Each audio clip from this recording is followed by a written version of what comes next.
चुनाव प्रचार के दौरान इकरा हसन ने दिया विवादित बयान। अखिलेश के नेता नहीं हो रहे हैं सावधान।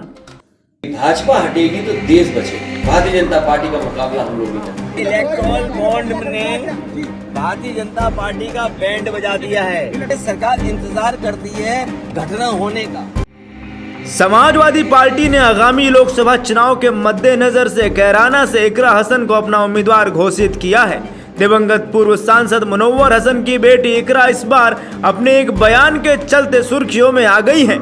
बता दें कि इकरा हसन अपने लोकसभा क्षेत्र स्थित गंगोह में चुनावी सभा को संबोधित कर रही थी, जहां उन्होंने एक विवादित बयान दे दिया। इकरा ने कहा कि अगर भाजपा अपनी सरकार बनाती है तो देश में मुस्लिमों को दूसरे नंबर का दर्जा दिया जाएगा। बता दें कि शनिवार को समाजवादी पार्टी की कैराना लोकसभा सीट से प्रत्याशी इकरा हसन ने क्षेत्र के गंगोह में एक चुनावी सभा को संबोधित किया।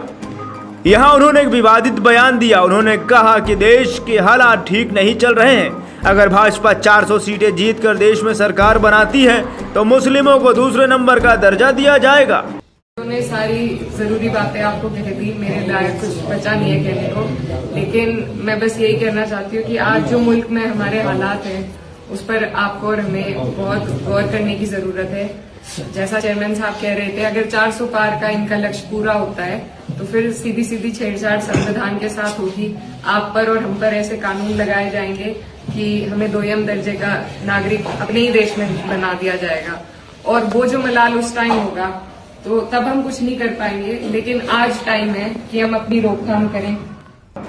मालूम हो कि इकरा अपने इस बयान के बाद सुर्खियों में आ गई हैं। इकरा हसन दिवंगत पूर्व सांसद मुनव्वर हसन की बेटी हैं। इकरा हसन के भाई नाहिद हसन कैराना विधानसभा सीट से सपा विधायक हैं। 2022 के विधानसभा चुनाव के दौरान नाहिद हसन जेल में थे। उस दौरान इकरा हसन ने ही भाई के चुनावी प्रचार का जिम्मा संभाला और उन्हें जीत दिलाने में अहम भूमिका निभाई थी।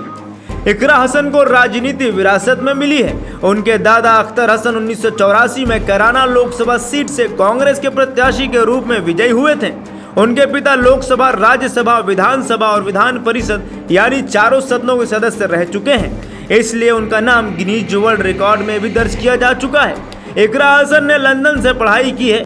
इकरा हसन की मां तबस्सुम हसन एक बार बसपा, एक बार सपा रालोद गठबंधन से कैराना लोकसभा की सांसद रह चुकी हैं। माना जा रहा है कि इस सीट पर इकरा हसन अपने प्रतिद्वंदी को कई टक्कर देने में सक्षम है, क्योंकि इस सीट पर मुसलमानों की अच्छी खासी संख्या है।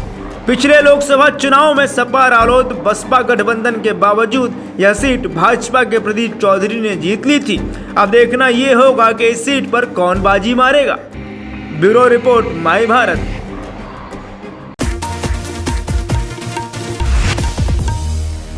देश का सबसे बड़ा राज्य उत्तर प्रदेश, देश की राजनीति का सबसे बड़ा अखाड़ा, माई भारत बनेगा आम जनता की आवाज। अब होगी हर खबर की जमीनी पड़ताल। जुड़े रहिए सिर्फ माई भारत के साथ।